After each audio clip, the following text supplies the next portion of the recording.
कावड़ यात्रा हमारी सनातन संस्कृति का आधार। पॉलीथीन एवं प्लास्टिक मुक्त रहेगी पूरी कावड़ यात्रा। महापौर, आपको बता दें, महापौर डॉक्टर अजय कुमार ने कहा है कि कावड़ यात्रा हमारी सनातन संस्कृति का आधार है। कावड़ यात्रा को निर्विघ्न एवं सोल्लास संपन्न कराना हमारा दायित्व भी है और नैतिक जिम्मेदारी भी। यह बात उन्होंने सोमवार शाम 6 बजे महापौर कार्यालय में कावड़ सेवा संघ एवं अन्य कावड़ शिविर संचालकों के साथ बैठक को संबोधित करते हुए कही। बैठक में निगम अधिकारियों के अलावा स्मार्ट सिटी सहित विभिन्न विभागों के अधिकारी भी शामिल रहे। महापौर डॉक्टर अजय कुमार एवं नगरायुक्त शिपू गिरी ने कावड़ सेवा शिविर संचालकों को विश्वास दिलाया कि निगम की ओर से सभी व्यवस्थाएं दुरुस्त रखी जाएंगी। नगरायुक्त शिपू गिरी ने कावड़ यात्रियों के स्नान आदि के लिए टैंकरों की व्यवस्था करने, कावड़ मार्गों पर झाड़ियों एवं घास फूस की कटाई छटाई कराने, कीटनाशक दवाइयों का छिड़काव कराने, पूरे कावड़ यात्रा मार्ग पर नियमित साफ सफाई एवं फॉगिंग कराने, कावड़ मार्गों के किनारे बढ़े हुए वृक्षों की टहनियों लताओं की कटाई छटाई कराने, क्षतिग्रस्त होर्डिंग्स को मुख्य मार्गों से हटवाने, सार्वजनिक शौचालयों को क्रियाशील रखने, कुछ अस्थायी यूरिनल बनवाने, कावड़ मार्ग पर कोई आवारा पशु न घूमने पाए, इसकी व्यवस्था करने के अलावा अग्नि सुरक्षा पर खास ध्यान देने के निर्देश दिए। महापौर ने नगर निगम सीमा के प्रारंभ में प्रवेश द्वार बनवाने तथा डिवाइडरों की साफ सफाई के साथ पूरे कावड़ यात्रा मार्ग पर निर्बाध प्रकाश व्यवस्था एवं फैंसी लाइट से साज सज्जा करने के निर्देश दिए। उन्होंने भैरव मंदिर के निकट रेलवे लाइन को पूरी तरह से बंद करने के लिए रेलवे और पुलिस विभाग को पत्र लिखने का सुझाव दिया ताकि कावड़िए वहां से न गुजर सके। महापौर ने पूरी कावड़ यात्रा एवं शिविरों को पूरी तरह प्लास्टिक मुक्त रखने के निर्देश दिए। उन्होंने कहा कि प्रतिबंधित पॉलीथीन प्लास्टिक लोगों के जीवन में जहर घोल रहा है, उससे हर हाल में बचना होगा। कोर्ट रोड पर हो रहे नाला निर्माण में कमियों को लेकर व्यापारियों ने किया जोरदार प्रदर्शन, ठेकेदार पर लगाए गंभीर आरोप। आपको बता दें, उत्तर प्रदेश उद्योग व्यापारी एकता विकास मंडल के प्रदेश अध्यक्ष पवन गोयल के नेतृत्व में कोर्ट रोड के व्यापारी दीवानी न्यायालय के निकट सोमवार शाम 6 बजे एकत्रित हुए। कोर्ट रोड पर हो रहे नाला निर्माण में कमियों को लेकर व्यापारियों ने जोरदार प्रदर्शन किया। इस दौरान व्यापारियों ने ठेकेदार पर गंभीर आरोप लगाते हुए चेतावनी दी कि यदि उनकी मांगें नहीं मानी गई तो वह आंदोलन करने के लिए बाध्य होंगे, जिसको लेकर जानकारी भी दी गई। आपका नाम और आज किस लिए यहाँ प्रदर्शन किया जा रहा है? मैं पवन गोयल, उत्तर प्रदेश उद्योग व्यापारी एकता विकास मंडल का प्रदेश अध्यक्ष। हम बहुत दिनों से इस बात को सोच रहे थे कि हम अपना प्रदर्शन ना करें, हमारा व्यापार मंडल सड़कों पर उतरने का काम ना करे, मगर बहुत ज़्यादा जास्ती हुई।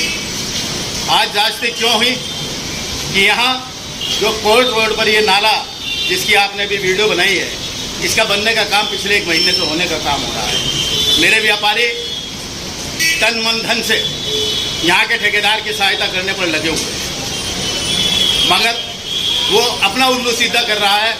उन व्यापारियों की ना तो दुकानों को देखने का काम कर रहा है, ना उनके व्यापारों को देखने का काम कर रहा है, बल्कि आज अगर व्यापारियों ने कहने का काम किया कि भाई 8 फीट गहरा गड्ढा ये पहले था, यहाँ जो ये नाला है 8 फीट का जो है ये नीचे तक बनना चाहिए, मगर उन्होंने 5.5 फीट के सरिये लगाकर यहाँ पर माल डालना शुरू कर दिया। हमने उसमें भी कुछ नहीं कहा। हमने कहा जो स्लैब इसके ऊपर डाले जाएंगे तो सबकी दुकानें और मार्केटें जो है कम से कम 2-2, 2.5 फीट जो है नीचे चली जाएगी। कल वो नालों का पानी, बरसात का पानी मेरे व्यापारियों की दुकानों में घुसने का काम होगा, मार्केट में घुसने का काम होगा। जब ये बात मेरे व्यापारियों ने कहने का काम ठेकेदार को किया तो वो जो ठेकेदार था वो फैल गया, गुस्से में आ गया और मेरे व्यापारियों को उन्होंने नाजायज़ तरीके से थ्रेड देने का काम किया। उसने म्यूनिसिपल बोर्ड का भी थ्रेड देने का काम किया, पालिका का जो है उसने इनर थ्रेड देने का काम किया कि मैं तुम्हारे लिए ये कर दूंगा, वो कर दूंगा। इस तरह का थ्रेड उन्होंने देने का काम किया। मेरे व्यापारी सीधे साधे व्यापारी हैं जो अपना व्यापार कर अपने परिवारों को, अपने घर को चलाने का, पालने का काम करते हैं। अगर ये नहीं करते हैं तो आगे क्या रहेगा? अगर ये चेतावनी देना चाहता हूँ कि 2 दिन में अगर ये मलबा और इन नालों की गहराई को नहीं बढ़ाया गया और जो स्लैब दुकानों से ऊपर और मार्केट से ऊपर जाने का काम हो रहा है, अगर वो बंद ना हुए और ये यहाँ से पूरी की पूरी सफाई नहीं हुई तो 2 दिन के बाद हमारा व्यापार मंडल सड़कों पर उतरकर प्रदर्शन करने का काम करेगा। और हम यहाँ पर सब नेताओं को, सबको इस बात को आगाह करना चाहते हैं, या तो वो सब मिलकर हमारे साथ लगने का काम करें। और ये जो यही नहीं, पूरे शहर में इसी तरह का मामला चल रहा है, सब ठेकेदार इसी तरह कर रहे हैं। चाहे मोरगंज रहा हो, चाहे बरतला यादगार रहा हो, खोद कर नाले डाल दिए गए हैं। जबकि थोड़ा थोड़ा पोर्शन खोदने के और उसे बना के आगे बढ़ने का काम करना चाहिए, क्योंकि ये कोई खाली जगह नहीं है, कोई जंगल नहीं है। यहाँ पर पब्लिक रहने का काम होती है, यहाँ पर छोटे छोटे बच्चे रहने का काम होता है, स्कूल जाने का काम होता है, महिलाएं दुकान पर आने का काम करती है, वो नालों में गिरने का काम कर रही है। तो ऐसे विकास से हमें क्या फायदा? जो हम लोग परेशान हैं, हमारे व्यापार जो है प्रभावित होने का काम हो रहे हैं। मैं पुनः एक बार भी ये कहना चाहता हूँ प्रशासन को भी और अपने पालिका को भी, उनसे निवेदन करना चाहता हूँ, क्योंकि वो भी हमारे ही लोग हैं, हमारे बनाए वाले लोग हैं। वो हमारी समस्या का समाधान 2 दिन के अंदर करने का काम कर दे, अन्यथा उसका परिणाम अच्छा नहीं हो। कोर्ट रोड पर यातायात पुलिस ने 14 के उपलक्ष्य में किया भंडारे का आयोजन, राहगीरों को प्रसाद किया वितरित। आपको बता दें, यातायात प्रभारी अमित तोमर के नेतृत्व में सोमवार शाम 5 बजे यातायात पुलिस ने कोर्ट रोड पर 14 के उपलक्ष्य में भंडारे का आयोजन किया। इस दौरान यातायात पुलिस कर्मचारियों एवं होमगार्डों ने मिलकर राहगीरों को हलवे का प्रसाद एवं ठंडा पानी वितरित किया। इस दौरान यातायात प्रभारी अमित तोमर ने बताया कि मानव सेवा ही सबसे बड़ा धर्म है। इस समय में अगर किसी के पेट में एक भी अन्न का दाना चला जाए तो वह उसके लिए जीवनदायिनी होता है। हमारी यातायात पुलिस इस प्रकार के कार्य करती रहती है। चिल्काना रोड स्थित बड़ी नहर में नहाने गए 4 युवकों की डूबने से हुई मौत, परिजनों में मचा कोहराम, पुलिस मौके पर। आपको बता दें, सोमवार शाम 6:30 बजे देहात कोतवाली क्षेत्र अंतर्गत चिल्काना रोड स्थित बड़ी नहर में नहाते वक्त डूबने से 4 युवकों की मौत हो गई। सूचना मिलते ही मौके पर पहुंची पुलिस टीम ने गोताखोरों की मदद से चारों शवों को बाहर निकाला, तो वहीं इस घटना के बाद से परिजनों में कोहराम मच गया। परिजनों ने शवों का पोस्टमार्टम करने से इनकार कर दिया। इसके बाद पुलिस ने पंचनामा भर परिजनों को शव सौंप दिए। मृतकों की पहचान कलीम, जुबैर, साकिब और अदनान के रूप में हुई है। अवगत कराना है कि आज थाना कोतवाली देहात पर यह सूचना प्राप्त हुई कि 2 युवक चिल्काना रोड के पास स्थित बड़ी नहर में डूब गए हैं। सूचना मिलते ही पुलिस ने तत्काल कार्रवाई शुरू की एवं डाइवर्स को ड्यूटी पर लगाया गया। जब उनके द्वारा सर्च किया गया तो इस नहर से 4 युवकों के शव बरामद हुए, जिनके नाम है Kaleem son of Saleem, Zubair son of Anees, Adnan son of Talib एवं साकिब सन ऑफ आमिर। ये चारों युवक थाना मंडी क्षेत्र एवं कोतवाली नगर क्षेत्र के निवासी हैं। इनके परिजनों को सूचित कर दिया गया है और इसमें अग्रिम वैधानिक कार्रवाई की जा रही है। चीनी मिले शीघ्र करे गन्ना मूल्य का भुगतान, जिलाधिकारी। आपको बता दें, जिलाधिकारी मनीष बंसल की अध्यक्षता में कलेक्ट्रेट स्थित सभा कक्ष में जनपद की चीनी मिलों के यूनिट हेड के साथ गन्ना मूल्य भुगतान की समीक्षा बैठक सोमवार शाम 7 बजे आहूत की गई, जिसमें पाया गया कि जनपद की 8 चीनी मिलों द्वारा पेराई सत्र 2024-25 के कुल देय 1885.20 करोड़ रुपए के सापेक्ष 1654.89 करोड़ रुपए का भुगतान कर दिया गया है, जो कुल देय का 88% है। जनपद की चीनी मिल देवबंद एवं शेरमऊ द्वारा भुगतान कर दिया गया है तथा चीनी मिल नानौता एवं सरसावा की स्थिति भी संतोषजनक पाई गई। ग्राम शेखपुरा कदीम में श्री राम सेना के नगर सचिव की पिकअप गाड़ी में असामाजिक तत्वों ने लगाई आग, पीड़ित ने लगाई न्याय की गुहार। आपको बता दें, ग्राम शेखपुरा कदीम में श्री राम सेना के नगर सचिव धर्म सिंह की गाड़ी में असामाजिक तत्वों ने आग लगा दी, जिसके कारण गाड़ी पूरी तरह से जल गई। जिसकी सूचना श्री राम सेना के राष्ट्रीय अध्यक्ष एवं भाजपा युवा नेता विभोर राणा को सोमवार शाम 5 बजे मिली, तो विभोर राणा ने तुरंत अपने कार्यकर्ताओं को मौके पर भेजा। उक्त मामले में पीड़ित ने शेखपुरा चौकी पर तहरीर देकर पुलिस प्रशासन से न्याय की गुहार लगाई है, तो वहीं श्री राम सेना ने उक्त मामले में आरोपियों की गिरफ्तारी की मांग की है। क्या बात है? श्री राम सेना का मजबूत कार्यकर्ता है, विभोर राणा जी की टीम का एक सदस्य है, हमारे परिवार का है सोचिए।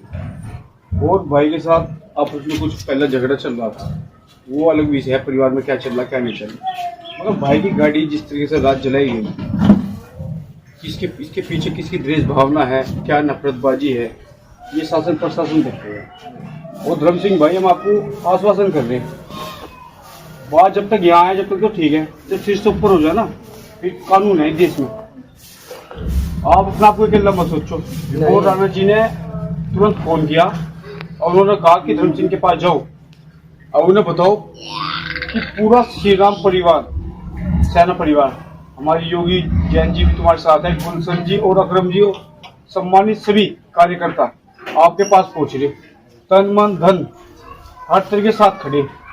और विभोर राणा जी को हर सूचना पहुंचती है, ये सूचना पहुंची, तुरंत बात हुई, तो भैया ने कहा वहां जाओ, भाई को आश्वासन दो कि हर तरह के तुम्हारे साथ खड़े। गाड़ी की जिसने इंश्योरेंस करता उससे बात करो, जिसने जलाई उसका नाम लिखित मत दो जिसमें तुम्हें शक है। ठीक है भाई, ऐसे बर्दाश्त नहीं करने भाई। अगर भाई का अपमान है, तुम्हारा अपमान है, फिर रोजी रोटी है इसकी। इससे क्या दिनेश बाबू ने रख दी, मेहनत कर रहा, धूम में बचा रहा है, इसी गाड़ी में आगे लगा दी।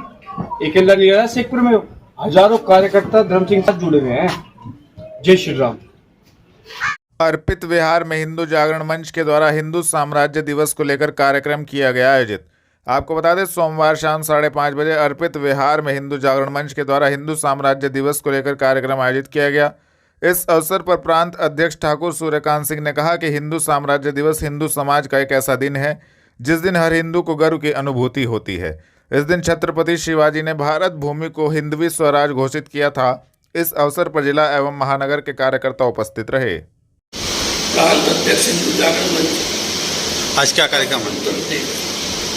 आज हिंदू साम्राज्य दिवस कार्यक्रम है। देश शुक्ल की तिथि आज पड़ रही है, जिस दिन छत्रपति शिवाजी महाराज का राज्याभिषेक हुआ था। और हिंदू जागरण मंच इस दिवस को हिंदू साम्राज्य दिवस के रूप में मनाता है।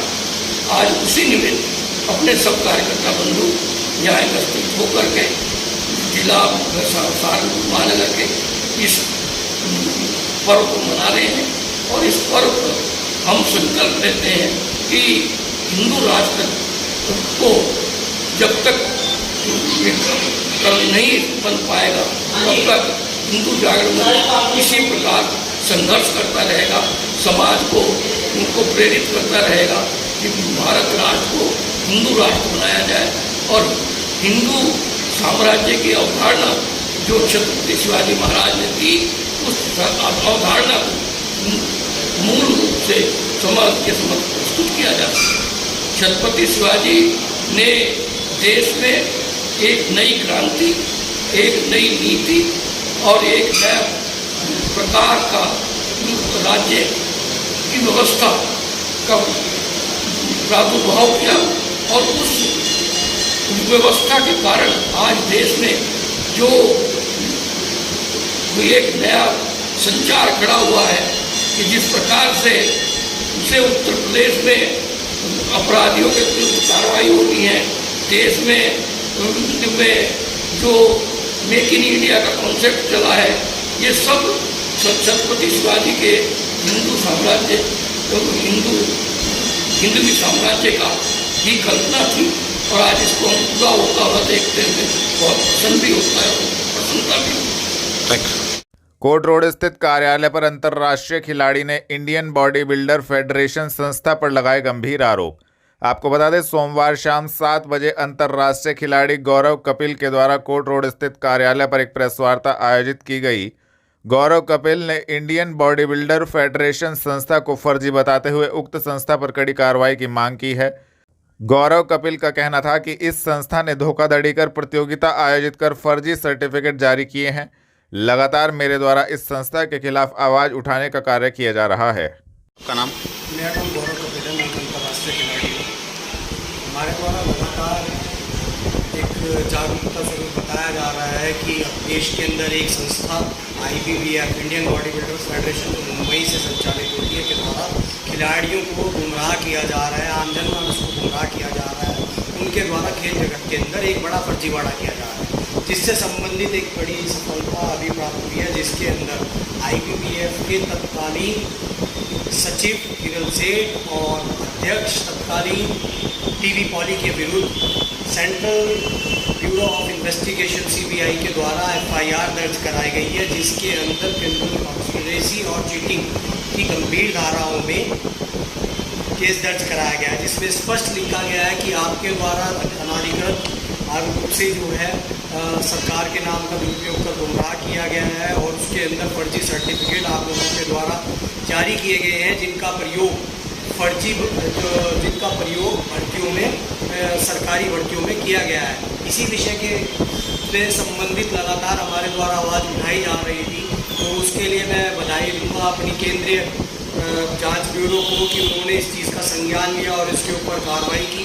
दूसरा ध्यान में आकृष्ट करना चाहूँगा, प्रदेश में इसी से संबद्ध संस्था जो तथा कथित सचिव विश्वास राव के संरक्षण में काम कर रही है। उनके द्वारा भी प्रदेश के भिन्न भिन्न जिलों में ऐसे ही सुनियोजित ढंग से षड्यंत्र रच के आयोजन किए गए, जिसमें लोगों को गुमराह किया गया, खेल जगत के साथ धोखा किया गया। उसी से संबंधित शिकायत हमारे द्वारा, जहाँ से ये संस्था रजिस्टर्ड है, डिप्टी रजिस्ट्रार कार्यालय मेरठ जिट्स एवं फंड से, वहाँ पर भी उनकी शिकायत की गई, तो जिसमें सुनवाई उपरांत इन लोगों को नोटिस जारी किया गया है। उसमें भी स्पष्ट यही कहा गया है कि आपके द्वारा खेल जगत को व खिलाड़ियों को गुमराह किया गया और अवैध उगाही की गई है, जिससे संबंधित कारण बताओ नोटिस जारी किया गया है।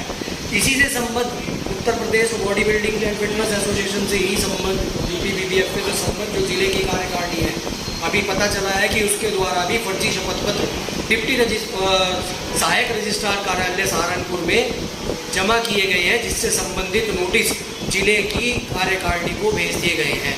अब इससे आप आकलन कर सकते हैं, जिसकी राष्ट्रीय बॉडी करप्ट है, जिसकी प्रदेश बॉडी करप्ट है, जिसकी जिला बॉडी करप्ट है, वह देश के खेल भविष्य को कैसे एक उच्च पटल तक पहुंचाने का प्रयास कर सकती है। इन लोगों के द्वारा, सरकार द्वारा किए जा रहे लगातार जो प्रयास है, खेल जगत के हितार्थ जो प्रयास किए जा रहे हैं, वो सुविधाएं कैसे उन खिलाड़ियों तक पहुंच पाएंगी? क्या इस तरीके की संस्थाओं से उम्मीद कर सकते हैं कि वो खिलाड़ियों के साथ न्याय करेंगे?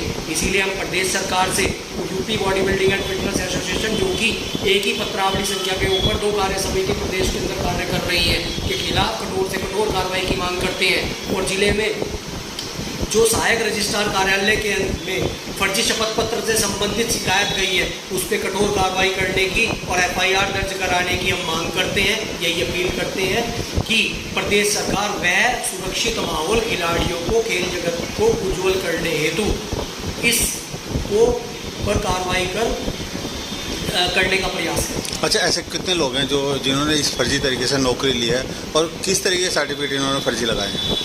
अभी जो है, अगर हम जिले की बात करें तो जिले से भी अभी तक जो फर्जी सर्टिफिकेट की बात करें तो 2 खिलाड़ी ऐसे हैं। आप ऐसे अन्य जिले, अन्य प्रदेश को देखेंगे तो एक बहुत बड़ी संख्या निकल के आएगी।